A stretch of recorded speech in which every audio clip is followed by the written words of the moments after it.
grandchildren do I you have have? 20 great-grandchildren and 12 grandchildren and 6 children. And I'll get a pencil and paper and add all this up. Quite a few relatives. I was 95, the April the 13th. It was Friday this year. What day were you born on, do you know? I just don't remember. The folks tell me. You don't know what kind of a day it was then? No. Well, how could she know? And I lived in the country. I went to town. My folks took me to town when I was a month old. And it was a nice May day. And before the day was over, came up a shower. And my father was so afraid that the baby would take cold. So he went to the livery stable and hired a horse and buggy and brought my mother and me home Now, how did you go to town? in a wagon, 2-horse wagon. And then my father took the buggy home back to town and brought his team home. And the next day, I was just a coughing so hard, and they had the doctor come, and he said, whooping cough. And Mother said, well, it couldn't be, doctor, because she'd just been out just the one day, and overnight you wouldn't take that. He said, somebody's brought it to her. And they began to inquire around who was there, and the girl that helped him some. She had had whooping cough or had visited. They say you can carry that in your clothes. So then I got over it, but then they said I just had a coughing spell. I'd be just limber and purple in the face, but I got over it, and here I am. I wonder if people did then because they didn't have the things to work with now, like they have now, in the way of medicine. And No, I tell you. I've had all the catching diseases, but then I'm really real lucky to not have too many bad spells.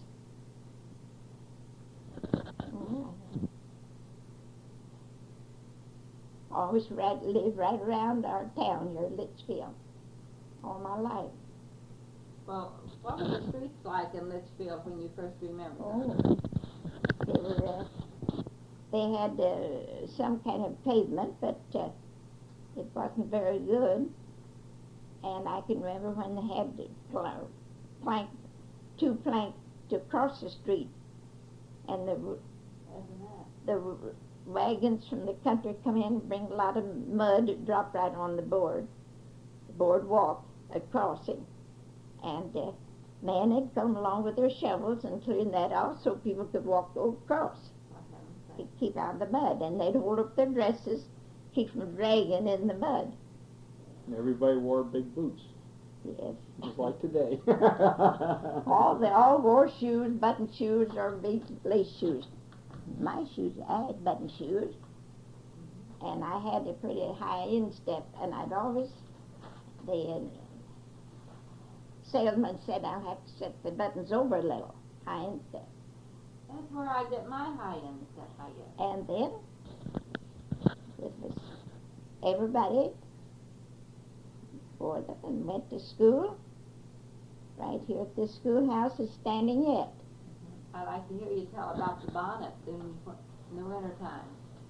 Tell the girls what you had to do. I bet they would. Well, my mother's kind of strict, and if one lost their hood or bonnet, why, we punished both because their bonnets were just about alike. This bonnet had shaved your face. And this time, it was winter. And we had these little hoods pulled down, called them toboggans. Had a little rosette up here and to decorate the hood. And one over the other lost, just tossed that around, I guess, forgot and couldn't find it. Ready to go to school. And Mother said, well, just get out your sunbonnets. So we didn't want to do that. We'd rather, they didn't wear bandana handkerchiefs over the head then. And oh, I'd have been proud to wear a handkerchief or something, because some others did when they did sweeping and cleaning. But Mom said, just get your bonnet sewn and put them on and wore them. That kept the wind out of the ears and the snow from getting on our face, I guess. But before we got up to schoolhouse, the other children, why, we just took them off, put them on the coat, and hurried in. And we didn't lose our hoods after that. No, see, that was a good lesson. Grandma, do you recall, we were sitting here having dinner a few months ago, or I don't know, a long time ago, and you were telling us about one of the relatives that came from the one who, I guess he was in the Revolutionary War, and then he had to fight with the Indians. And My great-grandfather and my mother's grandfather, and then that'd be my great-grandfather. Now, Mary and I went to his grave this last year. He's buried south of Greenville, Illinois, at Dudleyville.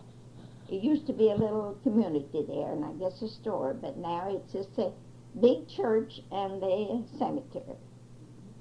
And, well, this grandfather was a Revolutionary soldier.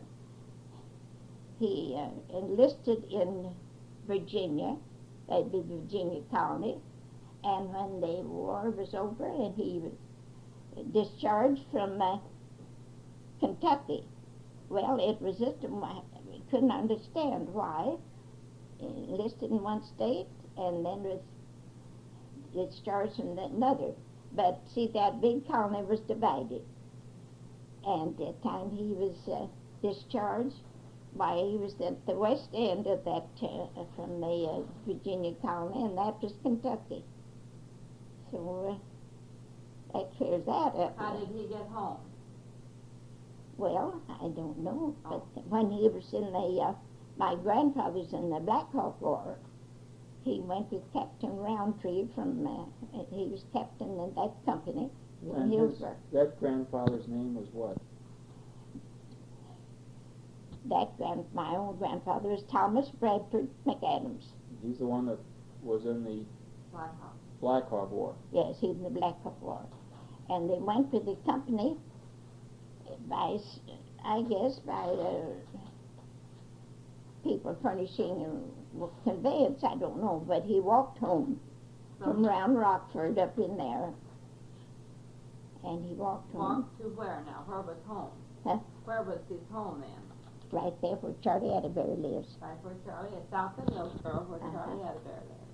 And well, then he, now I was speaking of my own grandfather, Thomas Bradford McAdams.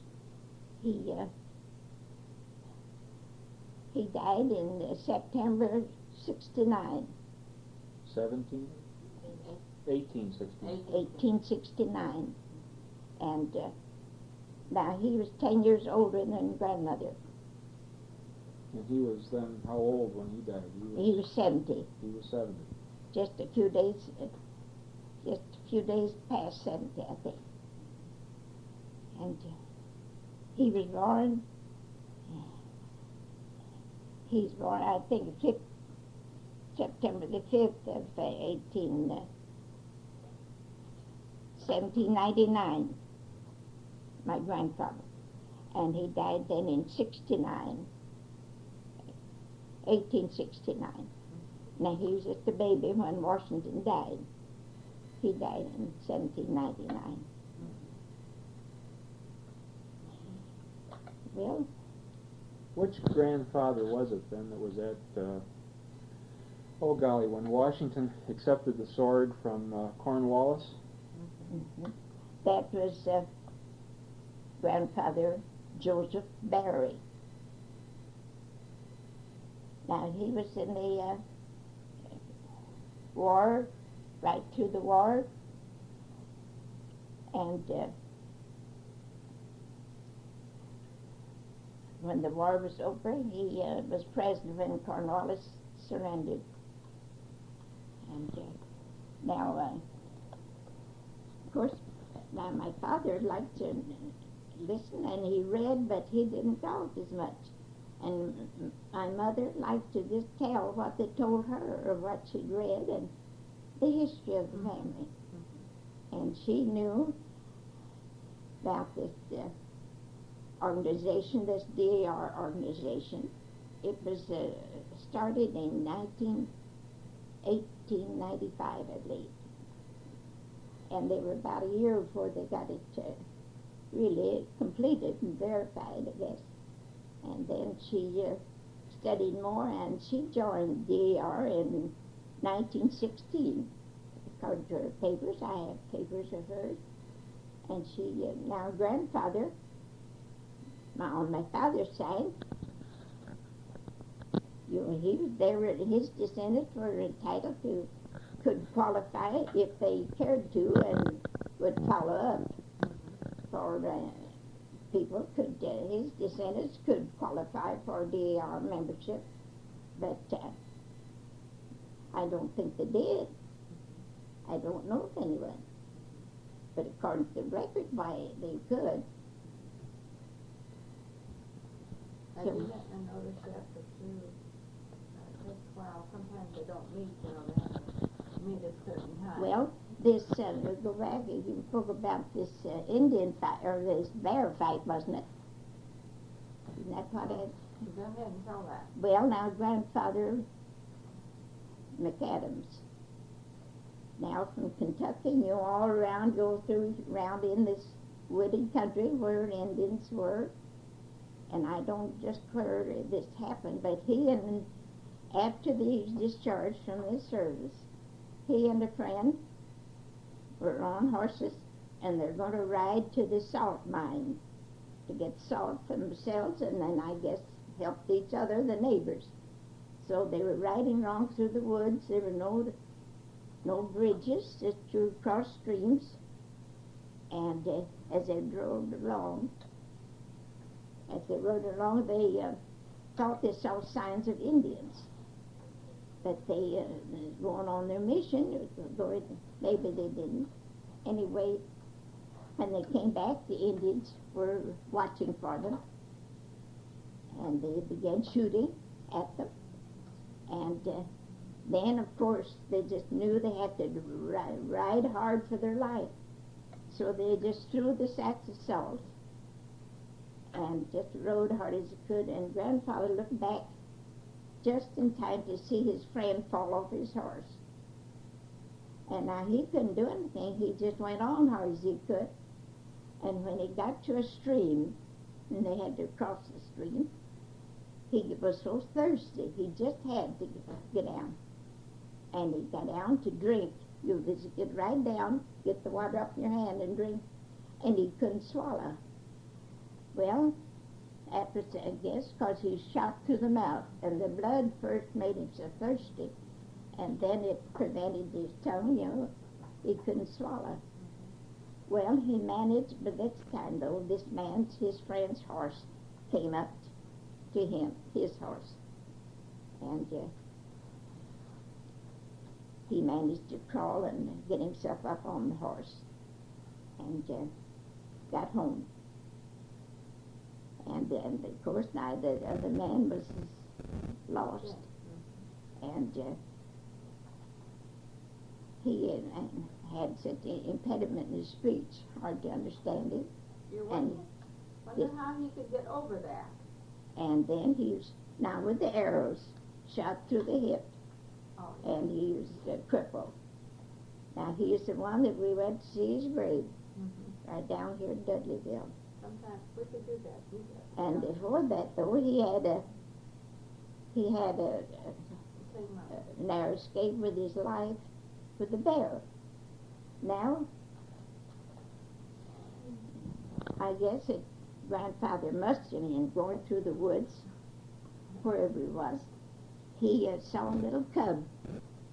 Now, I guess nowadays you wouldn't do anything, but he shot at the cub, I guess. And it cried so, and here come the mother. And grandfather said now they would kill him.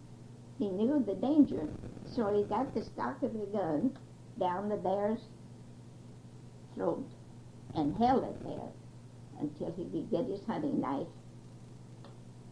And he killed it there. And I guess bear and cub both are gone then. And I don't believe people that, first place, you don't venture out in the wilds like that. Now, who was this again? Grandfather? But, Yeah. but That's what I you wanted have to to be sure of. make Adams. Well, then you went off in this wild country, and there's danger, No matter where you went. and now there's plenty of danger someplace in the big cities. Worse than it was out in the wild. Well, it's dangerous, you know. Now, if his grandfather hadn't done anything, I guess, to this little cub, and maybe the old bear wouldn't have just found him. That is. Anyway, he might have thrown her onto her and couldn't prepare himself. Now, as soon as he did this, and the little one cried, I guess a little bear cries like a child. Might be. I can just imagine that almost. And he had to get ready to know what he's going to do to save his life. And they got the stock of the gun, and the bear couldn't, and they say you can always tell Grandfather's gun, it's chewed up. It was scratched and chewed on. Well, Something. that was one bear story that they said was a true story. Where do you think that happened? Was that here in Illinois Well, or it was either Kentucky? Kentucky or in the southern part of Illinois. I think so. Because that was his home.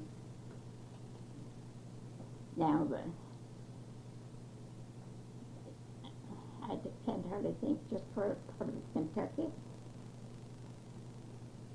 It was near Lincoln's home. Glasgow. No, that wasn't Glasgow. Well, it's just Kentucky. Now, I tell you, too, it was about 35 miles from Mammoth Cave, but he never was there, and it wasn't considered a noted place. Everything was wild then, and the Mammoth Cave used to be one of the 7 wonders almost. Yeah. But we can't hardly imagine That many years ago. close to, that long ago, just how things were. And Grandma, you were telling me also once about another grandfather that came into Illinois about 1770 something, and then they had a cabin that they stayed with someone one winter, and they bought the cabin, and then when he died, his wife lived for some 30 years, and he provided for her with a bank. Now, this is the same great-grandfather from Kentucky. He came, first he had a big family, and these boys came on first looking to the new country, I guess, and then he followed on. And he settled south of Hillsborough. He stayed there and built a 2-story cabin, log house.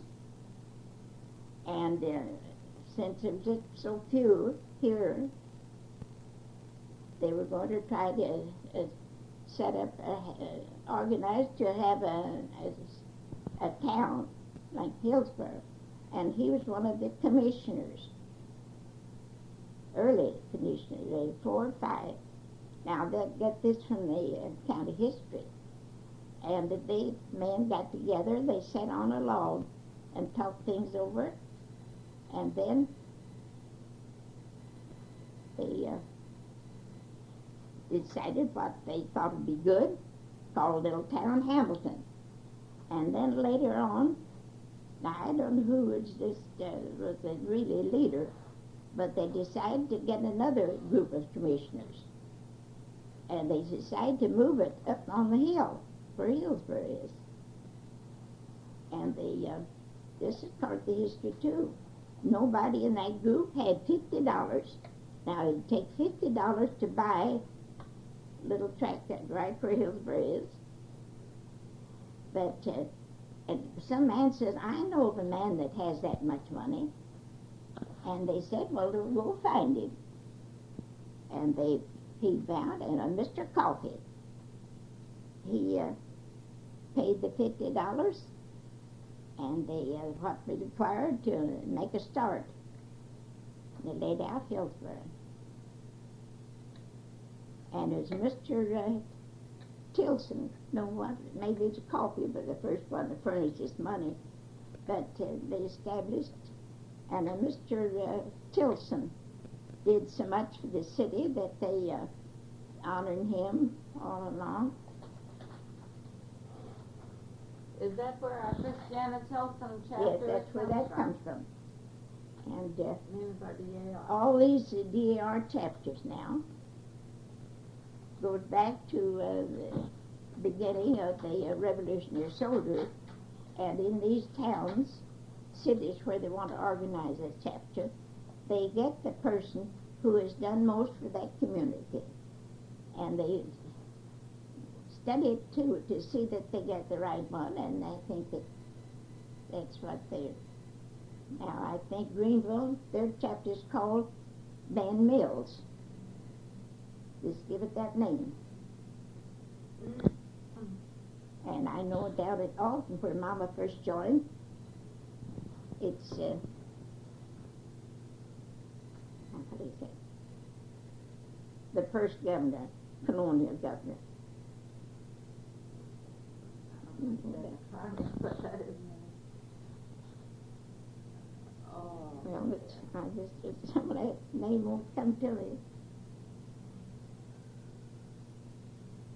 think of it either. The colonial governor, that would be of Virginia. Or was there of Illinois itself, you mean? Well, now, Bond or he was born then in, I think, in Virginia, but then later, they went to Kentucky. Oh, I can't remember all that.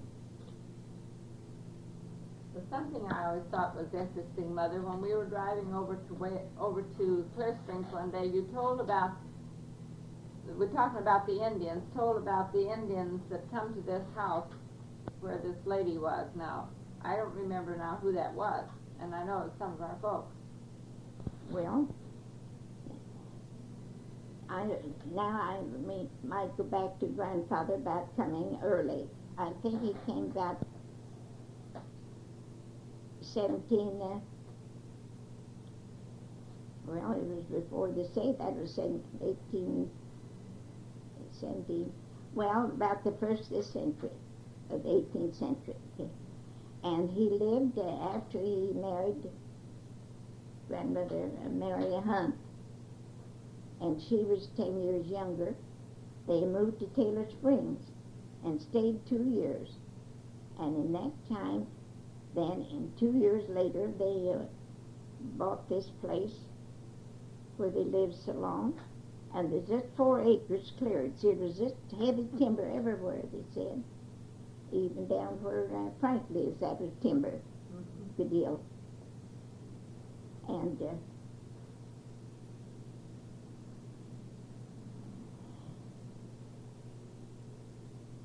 then Grandfather died in September of that, let's go back. He had, when they went to that place for this, just 4 acres cleared, they built a log room. And then they thought they needed another, built another, just a little passageway between. And of course, a fireplace in each room. And they had about 2 children, and there was people moving in a covered wagon, living in the covered wagon, just going to find a home somewhere. And they stopped, and Grandfather listened to their story, and it was November, and it was pretty cold to live in the covered wagon during the winter. Of course, they had their stove in there. A pipe sticks out from the side or the top of the covered wagon, and they can go and pick up fuel along the road and have it warm and cook. Well, it's getting cold, and Grandfather and Grandmother was sorry for the folks had to live out in the wagon in these severe winters. So they talked it over. Maybe they can move everything out of one log room to the other and let those folks move in, unload their wagon, and stay for the winter. And they did as November, and they stayed till about March. And they stayed until began to get warm, and they started out farther, and they didn't go much more than 25 or 30 miles till they found a place to buy. And they settled in the community in the south-easterly direction from where Grandfather lived. And the name was Gunther. And they had some descendants around here. They'd be, of course, far distant and related, and that's to the Bishop family, Walter and all those Christians. So they, and that was just what they did and helped, and their life was seemed like helping others. While they were helping others, maybe they'd get some help too. More likely they did. And they like to do that, and when they, well, Grandfather. Something that is interesting is how they used to have their camp meetings. I've heard you tell about this over there where Carol Green lives right now. Well, now, Grandfather Barry, now they're all Baptists, these primitive Baptists. Well, I might tell about this old church there by where my mother and father lived, and when they moved there, they everybody wanted. They had church meetings, went around from house to house, that they needed a church, so they built it up this old rough material, and it wasn't too bad, but they had no schoolhouse, so they had school in the old church. Now, you're not speaking about Clear Springs, are you? That's Clear Springs. And it was right near, it was just about a mile, I guess, go through the timber to school. But to go down the road, it was twice or three times as long, because you had to go around fields. And they had no desk. They had a table. They made a table where you could sit up at the table and do the writing, and anything else you would hold your books on your lap.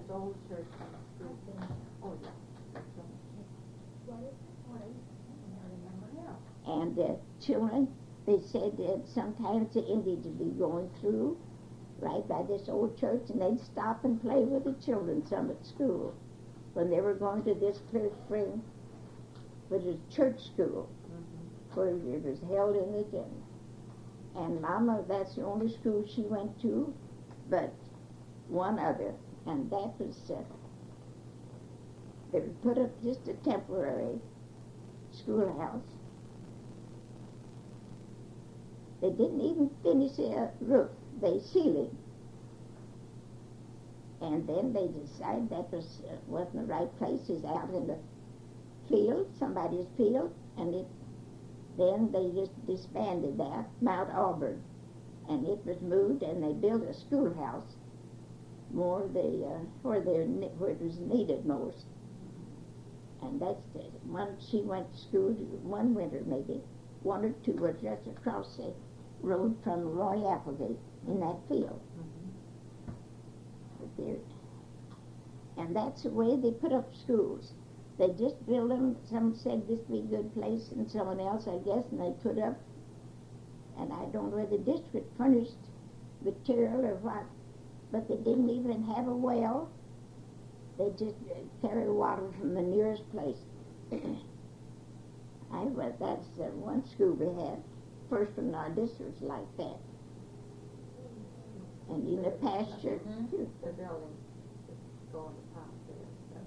Well, this old school, that old church is still standing, and it must be 170 years old or 75. Which church is that? Clear Springs, where Grandma Barry is buried, and you probably never been there. No, I never. Where is that at? South Hills. Well, you know, it's just more than likely. Mother could take you there. It's maybe get thrown to pieces by now. Well, I don't think so, but it's in terrible shape, I'll say that. Now, The cemetery's still there, and every year they still have their memorial services. We go in and sit on those old seats, you know, well, and I don't think they did last year. well, because we didn't come. Nobody, there were just a few there, and they decided not to have it, and I forgot it. Well, it isn't worth fixing. And Mama hated so, as her folks lived there, she hated so to let it go down in completely. So she bought the covered roofing, and the neighbors went in and put a new roof on it. And it lasted 30 years or more, and I guess it's all that's been then since then, unless they just patched it in places. It was plastered, and now the plaster's off, and there's the laths, and Developed with a very basic background. and they had church there regular for many, many years. And these, You still haven't told the story yet about the Indian lady.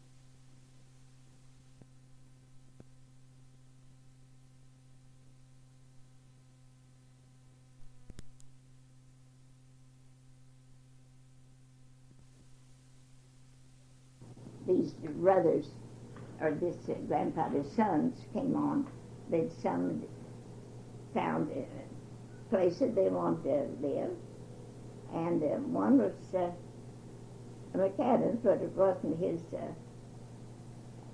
It was, I guess, his son, grandfather's son. And this lady saw some Indians coming. They came up, a couple on the horses, and they heard so many stories about them that they were so afraid. People were. So this woman, a distant relative, Mama, she took a picture and was going to just pretend like she's going to the well to get water. And she just took off on the nearest path or road, whatever it was, and she ran and hurried and was going to some of her folks, which was 4 or 5 miles away, and they couldn't see anything. Only the Indians came in, and they always turned up the beds to see if they had money or anything. Just looked thoroughly in the house, and they went to the barn, looked over the horses. Now, they wanted good horses, good young horses. They were not just taking almost anything, but they didn't take anything. But they went all through the house looking. And she ran to the neighbors. She went to, I guess, stopped the neighbor, but she was on her way down Now to. that's right over there, Charlie Attenbury's place, isn't it? Yes, that. Well, then after grandfather's death, his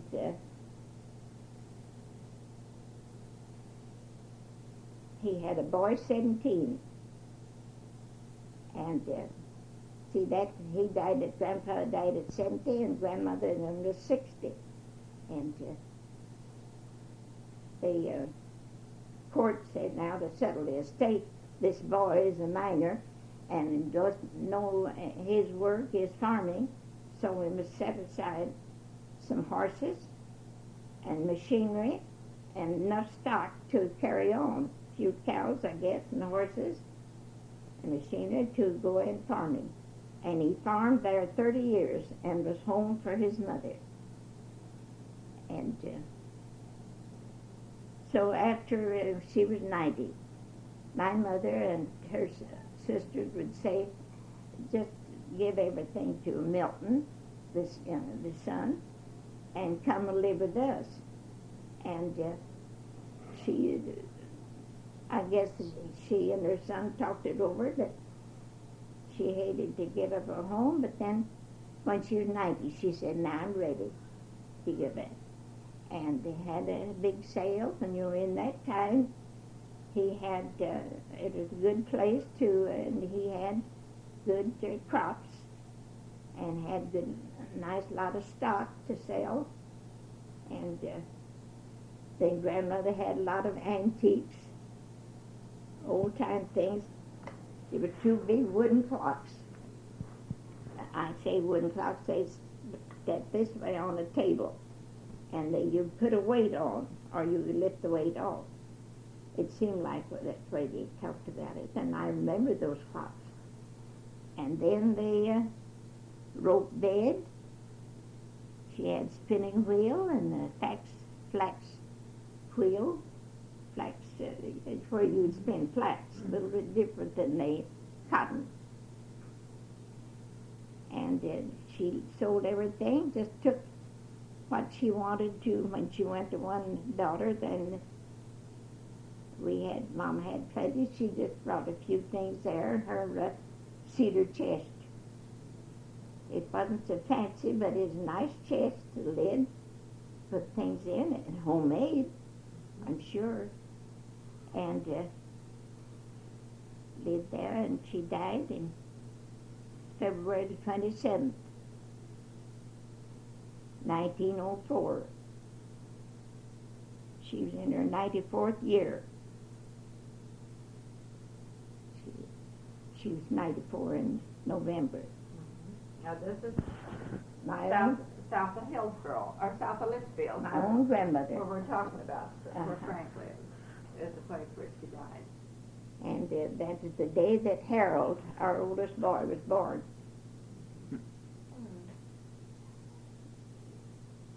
Yeah.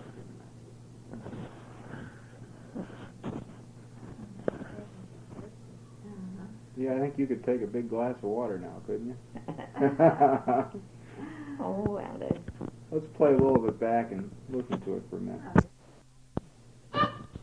I tell you over there, I tell them marriage with me lots, and That's oh, funny. next It's thing. just funny. Yeah, it's nothing. It's just cute. Well, listen, tell about grandfather Barry. They were all primitive Baptist people. What's a primitive Baptist? Well, it's the first. They wash their feet sometime if you want your feet washed. They wash them. And I never saw anybody having their feet washed, but there was ceremony with it, you know. Jesus' feet were, his disciples washed his feet, or he washed the disciples' feet, and they said they ought to have been the other way. Well, grandfather in the country, south of Hillsborough, and once in a few years they had a regular association. All people, the Baptist people especially, were invited to come to this association, and grandfather Barry agreed to have it, and it was always in the fall after threshing time. The host and his neighbors, anyway, would furnish meat, and they'd come for a good many miles, 40, 50 miles, in a wagon, covered wagon, and they'd bring an empty straw tick, because the host would furnish straw, new straw to put in, so they could sleep in the wagons, or if it was hot weather, on the ground, or in any place that is suitable according to what the host had. Well, a straw tick would be a mattress cover. Yes, mattress cover. And Well- how long would it take these people to travel 50 miles? Oh, and a horse with the horses, and I don't know. They'd come. This association started Friday evening, all day Saturday and Sunday. About noon, I guess it quit, so they'd get home. They brought and grandfather this time had plenty of straw, nice straw, and when they came, they'd go and fill up the straw ticks, tight or just a little or what, and make arrangement to sleep. And they brought food, I guess, to cook outdoors. Grandfather furnished the meat, and they barbecued meat, that is nice and barbecued all night. That'd be Friday night and Saturday night. And they had there was a meeting place in the shade of in their grove.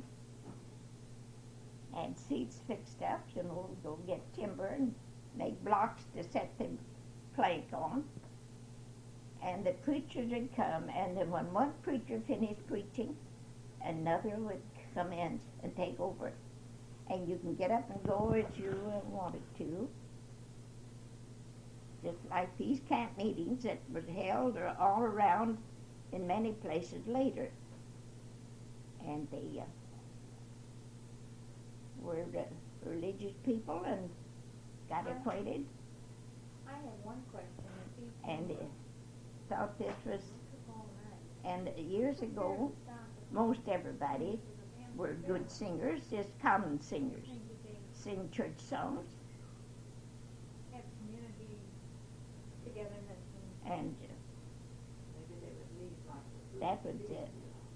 And they had fixed up tables, for the nice, convenient way to eat.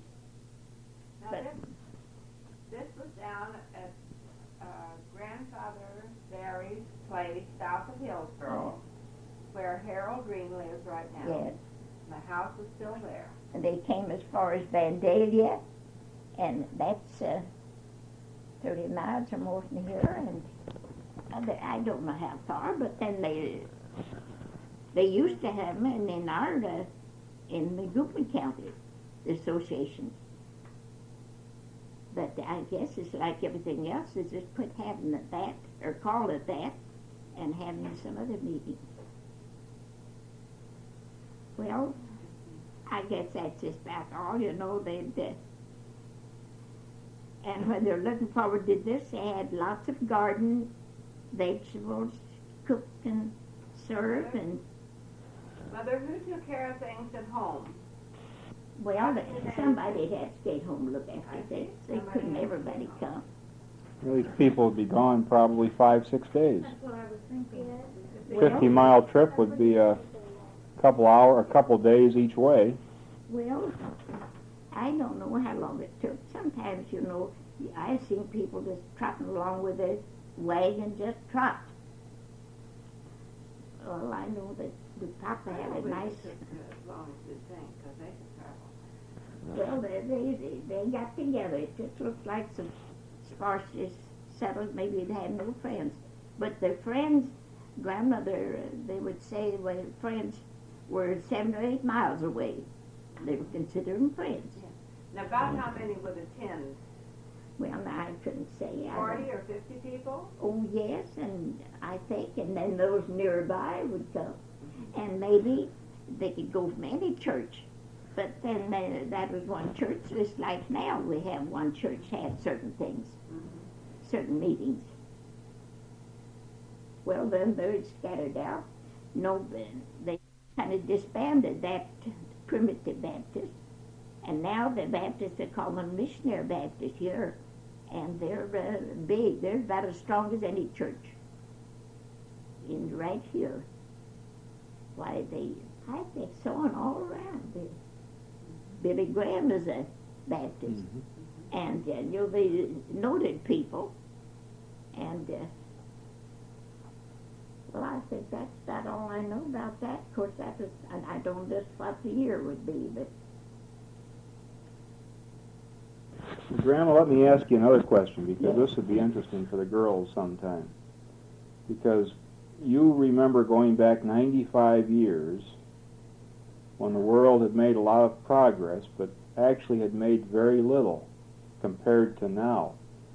And in 95 years, we've gone from the horse and buggy to the moon and heart transplants and fantastic medical discoveries. And what thoughts do you have about that? What's it feel like? We take them for granted, and I think the children, our children, will take them for granted. Well, I just know that people, as far as I know, were satisfied. They were not just wanting to give up and because everything's so hard. It was hard, That is, you did it the hard way. Because that was the only way. That was the only way. You didn't know any better. And we were just doing as well as our neighbors. And of course, we could go into another community in the city and maybe they did differently, but and I think the children had good time, and the parents too. Everybody had a chore. Now, when I was as much as just 6 years old, Mama would come to our bed, my sister and I slept together, and she'd say, now, for me to get up now, help me with the morning work, help with the breakfast. Well, now I was 6 years old, and, that was it. You'd say, just let them sleep a while. But I got up, and she said, now come to the window and look out. What I remember a lot about, listen to the mockingbird. The two birds sit there on the ridge pole of the kitchen and dining room part. And, the little bird would sing, we'd watch it, their little throats go like this. Then they could see us and stand it, and I say us, I, or maybe my sister, but anybody look out and watch them and listen. Then they'd start out and just sing. Good like a tame canary. If you talk about them and listen to them, they'll just try themselves. They'll sing louder than ever, harder. Our pets did. Well, I could go downstairs and get washed. And Mama said, now wash, wake up. It'll help you wake up. She'd coax me along, and I could then, pretty soon here come the other, a sister, and then maybe the baby brother. And they were, a little child is fretful maybe when the mother is so busy. And I could do a lot for them. And if nothing more, I was hiding a little candy. Of my part of the candy, they'd bring candy, why each one had a little part. And I could say mine, and I could go get a piece of candy, and I get that from you. Quit crying, pretty good.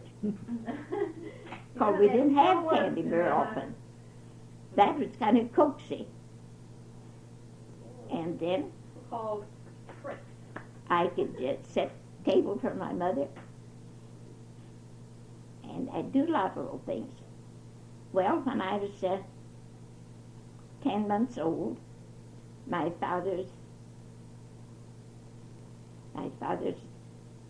father died. My grandfather buried that passed away. And he was married the second time, and his wife never had managed housekeeping. It takes management to know what to do next and when and all. And he said now she can't live alone, but I'm going to set aside a certain amount for her keep. And my father was to see that she has a home and cared for the rest of her life. Now, that was, I was born in 78, and then she came in February, I believe, the next year, 79. And now whoever wanted to help take care of grandmother for pay, why, they could. But as my father's job was to see that she cared for her. And she stayed with my father more than any other one place. She had a stepdaughter just in half a mile of us, and she went there some. She went there when my sister was born, and then also when my brother was born. My sister born in 1880 and the brother in 1882. Well, mother was home a lot, of course. And my father would keep a girl. Now, there'd be homes, most everybody had a good-sized family, and there'd be girls where there'd be several in family. One girl could go help this neighbor for pay if they needed her. And you could get somebody to help most any time. Then she lived with us, and finally, about 3 years before her death, she lost her eyesight and was perfectly blind. Well, I was bigger then. I could do a lot. I could go to her room and lead her. We came right along by the stairs, and she could hold to the banister, and I had the other hand, and we'd go right there, open the door, and go in, and find her a chair and help. We were always careful to see that she sat down in the chair right. And then she sat right by my father at the meal, and he put food on her plate and told her what it was, and helped her. And well, it went on, and we would take her in the yard. Now she had all confidence with me and my sister and the brother, and the yard was clear, and she'd say, "Let's go take a little walk." She wanted to get out. And she sat on the porch lots where we'd take her out there, and so she could be out in the air and just sit, and couldn't see. It was a pretty bad affliction for anyone. So we would walk in the yard, and it was just a creep around, and she'd say, at just a little low place, she said, "Now it's a little ditch, tell me, so she could step big." Well, once in a while someone would say, "Grandma, maybe this is a ditch." And it wouldn't be but this tiny run. She'd step up, and then she knew that they're kind of fooling her, and we'd all laugh hearty. Well, we got her up on the porch. We had a kind of low porch and a good post, and we'd swing around the porch and get down. Now, Mama said she just felt that we wouldn't let her fall and get hurt, and we never did. But maybe some would say, "Oh, for little children." I was 8 then, going on 9, till we were putting up a lot of peaches. We had a lot of fruit, and they had her to come sit down and tell her what we were doing and give her a peach. And she wanted more and more. And Mom said, "Grandma, you shouldn't. Just like I was trying, I want more and more." Mom afraid that started her sickness. That she died in 87, came there in 79, 87, and was away, I think, 5 or 6 weeks, went to Coffee to another stepson's home. So then it was all over and all expenses. Papa went to settle up. There's some left to give to her nieces and nephews. They said, "We'll take it, but we don't deserve it because we didn't care for her." Now, it was $1 a day for 24 hours. And for grandmother, she slept a lot in the daytime and then couldn't sleep at night. And my mother, and there was always some little child, maybe was kind of sick, and gets that child in the bed with them. And then we had croup, and we had all those little things. It was big then, but it seemed like now you don't hear of it. And Mama stayed right in the room and took care of her, because she said my father couldn't go to the field and work and be up half the night, waked up in the night. So then it's just like I imagine at nursing homes down summer, unless they don't encourage them to sleep in the daytime anytime, and then they'll do better at night. So I said, said to someone, they were asking what thought about this and that, and what their religion. And I said, I felt like my parents' religion was just doing for others, because they belonged to church. My mother did the Baptist, but my father didn't join that primitive Baptist, and he died so many years ago. But that does, the Bible says, do for others and help others in need, especially. If they don't need, why, they don't need help too much. Well, and that, and of course, she wanted me to tell about when we carried on all kinds of work, and Mom would have a girl to help her, and they'd, rather than just sit and do nothing, why, we'd make carpets, rugs, such as that. So we'd use the better part of clothing, not the rotten part, you know how you wear it till it's worn out. The better part, and then we'd have sheets and we'd color and different things to get some light things. And this time the girl was this time a girl had blew her nose. You know how you can make a blow and make a noise. And her grandmother said, step-grandmother said, "What you doing, Sophie? Tearing carpet rags?" You know how you get a piece of tear and rip, if you couldn't see it, why, you know you'd have to tell what it sounded like. And then the Sophie had a laugh. She said, "No, I just blew my nose. I thought if your word is fine long strip." If you tear carpet, it's a fine long strip. Well, now you didn't go get the rugs that they made in there. Bring them out. The rugs. Grandma, another thing we'd be curious about. You know, what did people do about practical problems, like mosquitoes, before screens were invented? Yes, we did. Ever since I can remember, we had mosquito bar. A mosquito bar. That's cloth, little holes, and don't get the air go through. But it didn't last very long. It was green, generally. And after a rain or two, pretty soon it was all white. Mm-hmm. What do you recall being told people did before the mosquito bar, or what we might call a mosquito net? Or how long do we think people had those? Do we have any idea? I really don't know. Let's lay it down, honey. Well, I never just heard. We just... Now that's made of this tearing long strips. Is this the Fine one? long strip.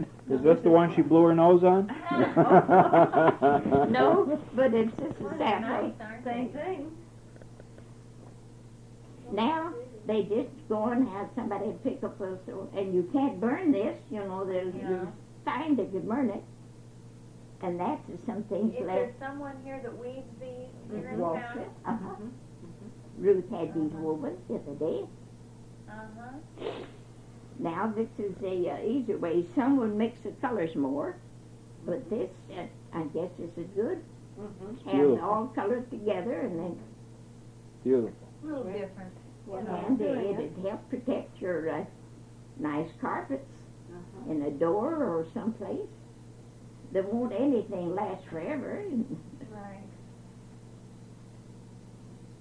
Grandma, people actually, when you were a child, made just about everything they had to have, didn't they? They did. Now, to have a good meal, we always had to buy. Now, we were in the country. We could produce things. We had to get coffee and rice and baking powder and soda. Now, we could cook a good meal.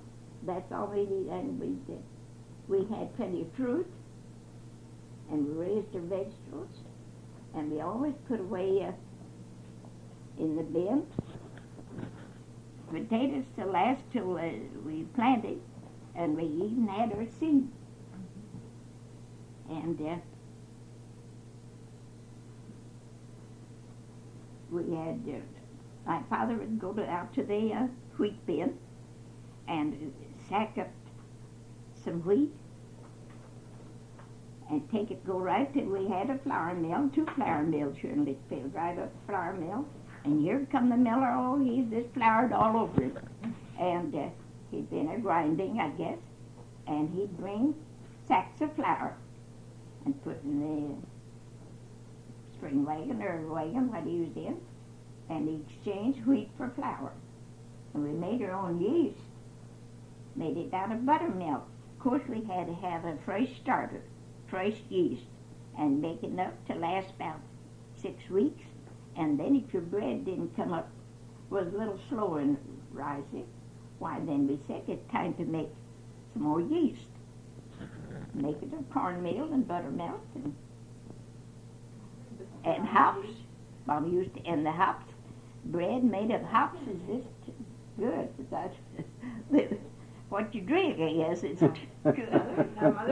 But it did have a little different flavor. And you make it hop yeast. Now, you used to make yeast when I can remember, didn't you? I can remember these little round cakes drying. Yes. And we had, now, they out in the country, they go to town to buy the milk and butter and the potatoes and everything. Only now they're going to maybe raise something. They may go have potatoes, and I believe Leon's going to have some strawberries, such as that. But, well, I always said years ago that people in town didn't have room to raise this, and we had the room. All it took was some back. Back bending? Yes. Just get busy in doing it. And we had our own meat, and we did their own butcher. Now, of course, Leon, they use their own meat. They take beef to the locker and have it all processed and divided and everything, but it costs them something too. But then they expect that, surely. They wouldn't people, anybody doing the things for nothing. Well, at home, you get the neighbors, ask if they could come a certain day, awful cold weather, and help butcher. And we give all of the liver and anything they can use right now. And, well, then maybe when the neighbor butcher called on behalf, they'd send a little message to a liver sack. And that's the way they got by, I think, helping one another. What did they do without refrigeration? Oh,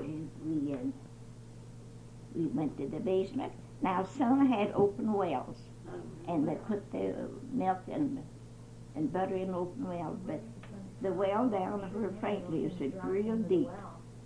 It was there when my folks went there in 69 and 1869, and it was dangerous well, and it's rock lined, not brick, and it's they just went to the basement and gave what was left over. Wouldn't keep for another meal. Gave it to dogs and cats. The dogs were fed from the table instead of from the store.